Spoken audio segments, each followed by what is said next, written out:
എന്തുകൊണ്ടാണ് ചില ദിവസങ്ങളിൽ മാത്രം നമുക്കൊരു സെക്ഷൽ അർജ് സെക്സിനോടൊരു താല്പര്യം തോന്നുന്നത്? ഞാൻ doctor Lissamma Joseph, senior consultant gynaecologist, laparoscopic surgeon, cosmetic gynaecologist and sexologist, Ernakulam medical centre, Kochi. ഒരു സാധാരണയായിട്ട് ഒരു സ്ത്രീ വന്ന് ചോദിക്കാൻ, കല്യാണം കഴിഞ്ഞ് കുറച്ച് കഴിഞ്ഞിട്ടും, ഡോക്ടറെ എനിക്ക് സെക്സിനോടൊന്നും വലിയ താല്പര്യമൊന്നുമില്ല, പക്ഷേ ചില ദിവസങ്ങളിൽ മാത്രം സെക്സിനോട്. അത് നമ്മൾ ഒരു പ്രകൃതിയിലേക്ക് തന്നെ നോക്കുകയാണെങ്കിൽ നമ്മളറിയാം, സെക്സ് എന്ന് പറയുന്നത് നമ്മുടെ വംശവർദ്ധനമാണ്. ആനിമൽസും പ്ലാന്റ്സും ഹ്യൂമൻ ബീങ്സും എല്ലാം എടുത്താലും പർപ്പസ് സെക്സ് എന്ന് പറയുന്നത് നമ്മുടെ വംശം നിലനിർത്തുക എന്നുള്ളത് മാത്രമാണ്. അതിൻ്റെ കൂടെ ഇരുന്ന് ഫ്ലഷർ അതിൻ്റെ ഒരു അഡീഷനാണ്. അപ്പം ബട്ടർഫ്ലൈ വന്നിരുന്ന് പൂവിൽ നിന്ന് അതിൻ്റെ പരാഗണം നടത്തുക, അത് തന്നെയാണ് സെക്സ് എന്ന് പറയുന്നത്. ഹ്യൂമൻ ബീയിങ്സിനെ എന്ന് പറയുന്നത്, നമ്മുടെ ഉദ്ദേശം എന്ന് പറയുന്നത്, നമുക്ക് സെക്സ് എന്ന് പറയുന്നത് നമ്മുടെ മെൻസ്ട്രൽ സൈക്കിളിലെ ഹോർമോൺ ലെവലിൻ്റെ വേരിയേഷനാണ്. ആദ്യത്തെ നമ്മൾ മെൻസസ് എന്ന് പറയുന്ന 1-ാം ദിവസം എടുത്ത് 5, 6, 7 ദിവസം വരെ നമ്മുടെ മെൻസസ് ആയിട്ട് നമ്മളത് എടുക്കും. 7 ദിവസം കഴിയുമ്പോൾ അടുത്ത സൈക്കിളാണ്, അപ്പോൾ ഫോളിക്കുലർ ഫേസ് എന്ന് പറയും.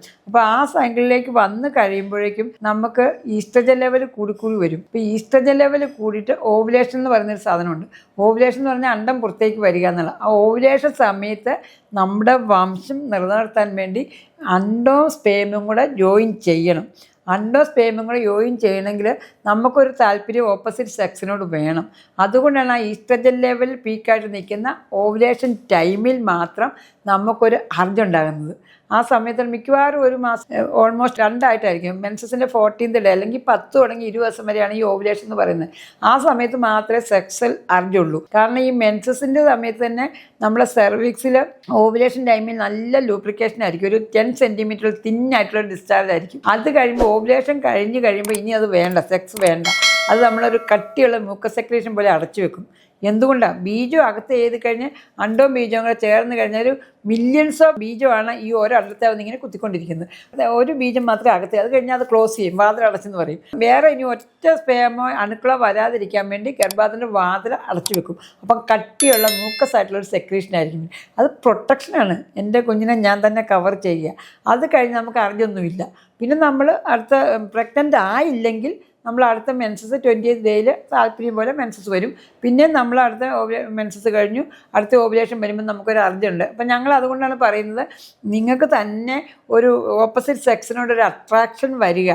അതുപോലെ തന്നെ ആ സമയത്ത് നിങ്ങൾ കോൺടാക്ട് ചെയ്യുകയാണെങ്കിൽ നിങ്ങൾ പ്രഗ്നൻ്റ് ആകും. നിങ്ങളുടെ സെക്രീഷൻ വളരെ തിന്നാവും. പിന്നെ ഇനി പ്രഗ്നൻ്റ് ആകണ്ടേ? ആദ്യത്തെ 8 ദിവസം പ്രഗ്നൻ്റ് ആകില്ല. മെൻസസ് തുടങ്ങുന്നതിന് മുമ്പുള്ള 8 ദിവസം പ്രഗ്നൻ്റ് ആകില്ല.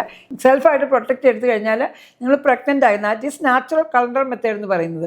അപ്പോൾ അങ്ങനെയാണ് ഈ മെൻസസിൻ്റെ വ്യത്യാസങ്ങൾ വരുന്നത്. അങ്ങനെയാണ് അത് ആ ഹോർമോണിൻ്റെ മാത്രം വേരിയേഷനാണ്. അതുകൊണ്ട് നമുക്ക് ആ സെക്ഷൽ അലർജി ഇല്ലാത്തത്. ഗൈനക്കോളജിസ്റ്റിനെ കണ്ട് നിങ്ങളതൊരു അസുഖമായിട്ട് എടുക്കരുത്. പിന്നെ ചില കേസുകളിലുണ്ട് സമയത്തും വലിയ ആഗ്രഹങ്ങളൊന്നുമില്ല. അപ്പോൾ എന്തെങ്കിലും പ്രോബ്ലംസ് ഉള്ളതായിരിക്കും. ഫിസിക്കൽ, സൈക്കോളജിക്കൽ, സ്ട്രക്ചറൽ എന്തെങ്കിലും ഒരു പ്രോബ്ലം ഉണ്ടായിരിക്കും. അല്ലെങ്കിൽ നമുക്ക് അവിടെ പെനിട്രേഷൻ പ്രോബ്ലം, വജിനിസ്മസ്, ആ പേടി കൊണ്ട് ചെറുപ്പത്തിലൊരു സെക്ഷൽ അബ്യൂസ് അല്ലെങ്കിൽ ഒരു ട്രോമ, അങ്ങനെ എന്തെങ്കിലും ഒരു പ്രോബ്ലം അനുഭവിച്ച ഒരാൾക്ക് സെക്സ് എന്ന് പറയുമ്പോഴേ പേടിയാണ്. അപ്പോൾ അത് ഉണ്ടായാലും ഇല്ലെങ്കിൽ അവർ സെക്സ് സമ്മതിക്കില്ല. അപ്പോൾ അവർക്കൊരു കൗൺസിലിംഗ് വേണം. ഡോക്ടറെ കണ്ടൊരു എക്സാം ചെയ്യണം. പിന്നെ അവിടെ എന്തെങ്കിലും പ്രോബ്ലം, ഹൈമൻ ഇൻടാക്റ്റ് ആണോ, വജീന കറക്റ്റ് ആണോ, ലൂബ്രിക്കേഷൻ ഉണ്ടോ, so many things we have to observe. എന്നിട്ട് അതെല്ലാം കറക്റ്റ് ചെയ്തിട്ട് വജിനിസ്മസ് ഉണ്ട് അതിനെല്ലാം ട്രീറ്റ്മെൻറ്റ്, ഈ പറയുന്ന എല്ലാ കാര്യങ്ങൾക്കും ട്രീറ്റ്മെൻറ്റ്. ഇതിൻ്റെ കൂടെ തന്നെ പാർട്ട്ണർക്കും ചിലപ്പം നമ്മൾക്ക് ഓക്കെ ആണെങ്കിലും പാർട്ട്ണർക്ക് ചിലപ്പം ഈ പ്രോസസ്സൊന്നും അറിയില്ലാത്തവരും ഉണ്ട്. അപ്പോൾ എന്താണ് എറക്ഷൻ, എന്താണ് അവർ ചെയ്യേണ്ടത്, അങ്ങനെയുള്ള ആൾക്കാരും ഉണ്ട്. അപ്പം ബോത്ത് കപ്പിൾസിനെ വെച്ച് ഒരു സെക്സോളജിസ്റ്റിനെ കണ്ട് അവർ കൗൺസിലിംഗ് കൊടുത്തു കഴിഞ്ഞാൽ നമുക്ക് ഈ പ്രോബ്ലം സോൾവ് ചെയ്യാവുന്നതേ ഉള്ളൂ. Thank you.